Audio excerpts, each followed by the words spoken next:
Now that we've lifted the Copa Libertadores on FIFA 15 and the MLS on FIFA 16, we've grabbed 2 of the 5 trophies I need to win this Pentagon challenge. Last year we won promotion with Villa from the Championship, and we've decided to move to a different club.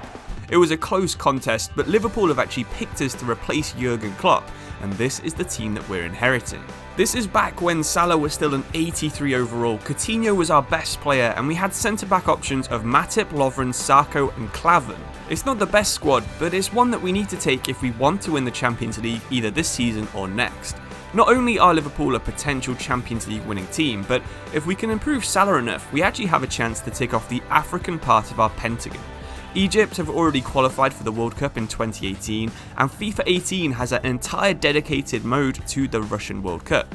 It's not actually the worst squad either. El Neni, Salah, Hegazi and Trezeguet all had Prem experience, and while it's unlikely we win the tournament, we've got a decent chance of actually getting quite far.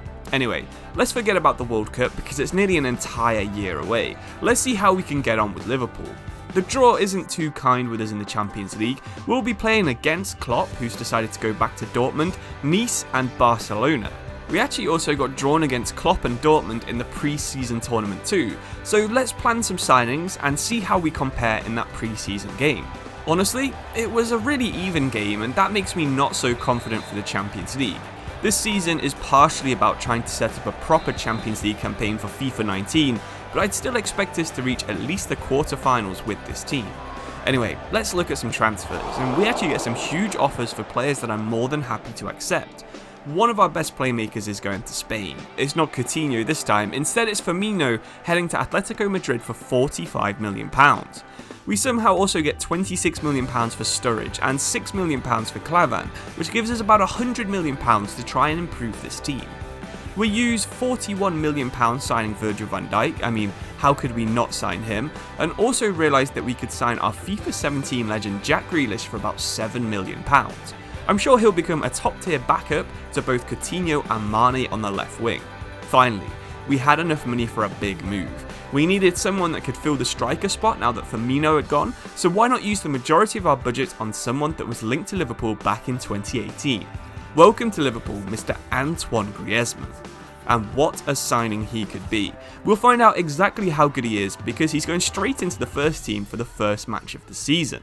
I already know I'll get some interesting comments about this transfer. Sure, it's not the most realistic thing in the world, but there was legitimate interest from Liverpool in Antoine Griezmann back in 2018. With the amount of money we earned from selling Firmino, it seemed like a realistic enough transfer. I'm very happy with the signings of Van Dijk, and I think Griezmann could be the signing that really does let us win the league. I mean, look at this, in his debut, flicking it up and on the volley, that would have been an absolutely outrageous goal from the new signing. There's no one better at being a false nine and also running in behind, and Griezmann proved exactly why we signed him. 60 minutes into his debut, Griezmann scores for Liverpool. He was such a fun signing, and one I'm very glad we made. Let's hope that all of our transfers work as well as Griezmann has, but if you haven't guessed, this episode of the series isn't actually about playing in Europe at all. It's all about Africa. We actually only chose Liverpool to make sure we got some top job offers inside career mode, and thanks to FIFA 18 having the most international teams of any FIFA game, we did indeed get the one that we mentioned earlier. We're the new manager of the Pharaohs, and as we said, Egypt have already qualified for the World Cup in Russia. We did okay for the rest of the domestic season, but really, we just wanted to be playing in that World Cup. We're going to be in the same group as the hosts, Russia, alongside Uruguay and Saudi Arabia. First place in this group might be quite tough, but there's no reason we can't grab second and eventually go quite deep into the knockout rounds. The first game was probably the hardest of the group, with Uruguay still having Suarez, Cavani, Godin and Muslera, and the only players from our team that would get into theirs is probably Salah and El Neni. It's really tempting to try and rely on Salah, but we're going to try and not rely on him too much, but he absolutely needs to perform if we're going to get out of this group. There's a couple of other players in this team that I've never used before, but I was really happy with how Hassan was playing. He had that early chance there, and then he actually won the ball back, chipped inside, and scored the opening goal of the tournament for Egypt right there. That was such a nice goal. He did it all himself. He didn't need any help from Salah, El Neni, or any of our other wingers. It was actually really good to see, but less good was our defending for that. Luis Suarez doing what Luis Suarez likes to do, running in behind, and just slotting it straight past our goalkeeper. For the rest of the match, we had some decent chances.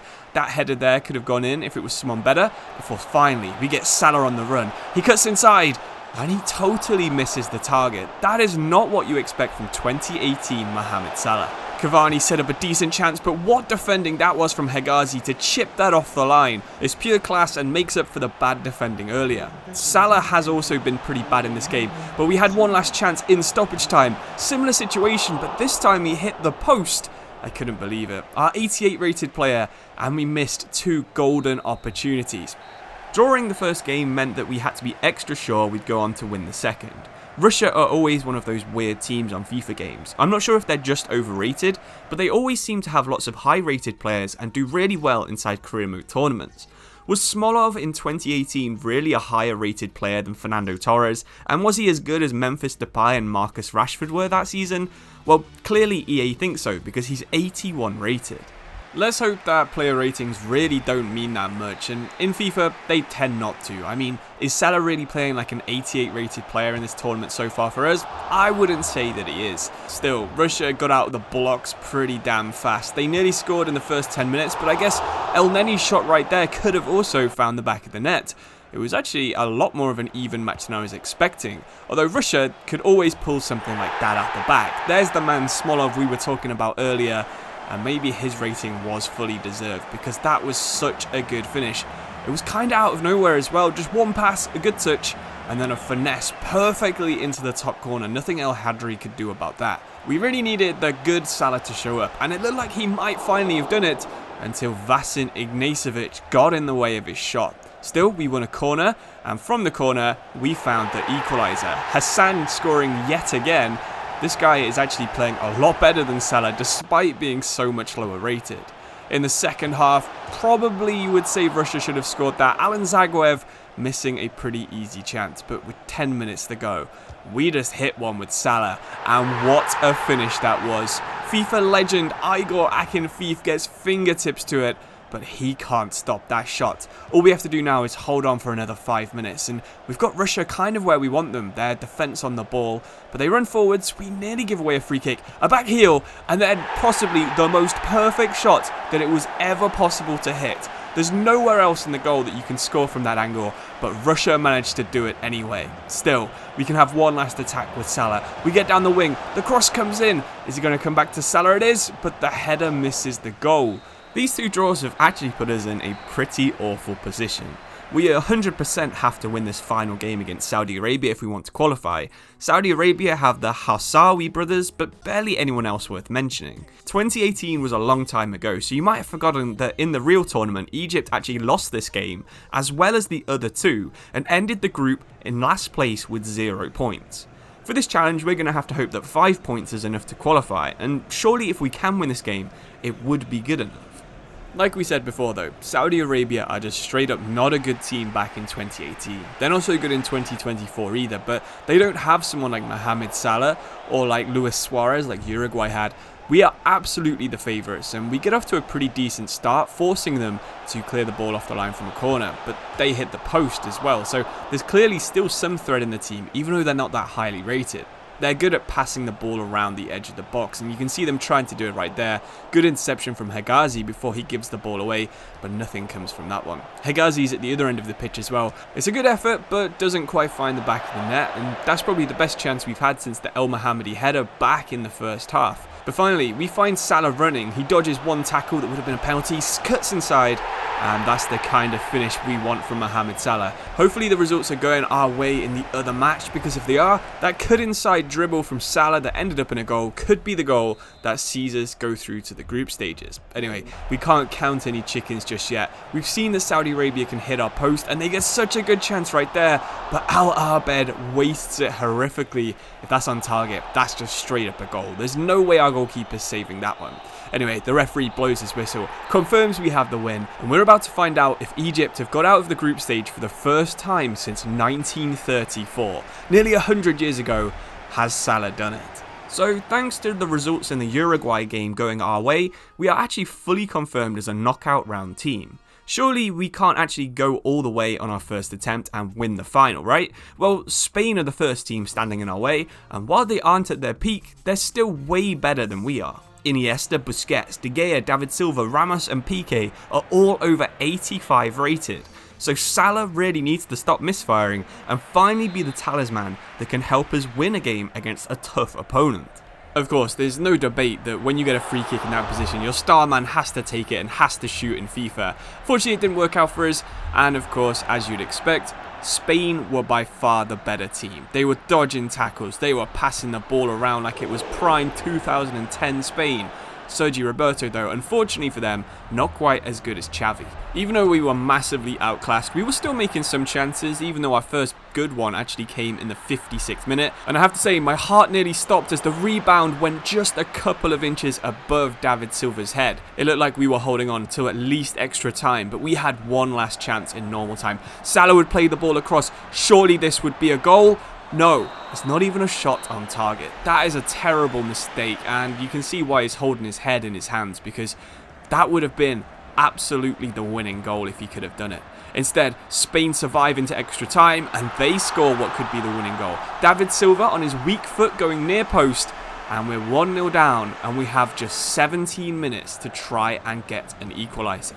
Spain pretty much kept the ball for the rest of the game, as you would expect. A big possession-based team, but El Neni's clearance could be flicked on by one of our 4 players. Of course it was. Piqué didn't have the pace he used to, and we have Salah open. We pull it across to him, and there is the equaliser. If you can't tell, I didn't trust anyone else on the pitch to do that shot. It was such an easy one, an open goal.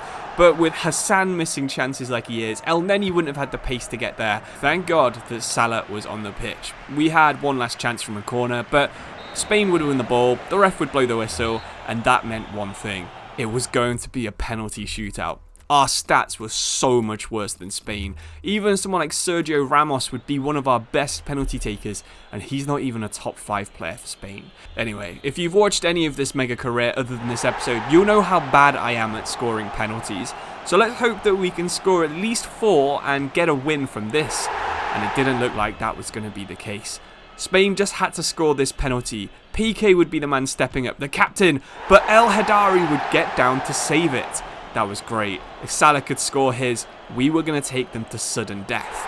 That's exactly what happened. Spain would score their first sudden death penalty, and the experienced El Mohammadi would have his saved by the 91 rated David De Gea. That would be it. Egypt were out of the World Cup, and our dream of closing off the African part of this challenge is unfortunately dead as well.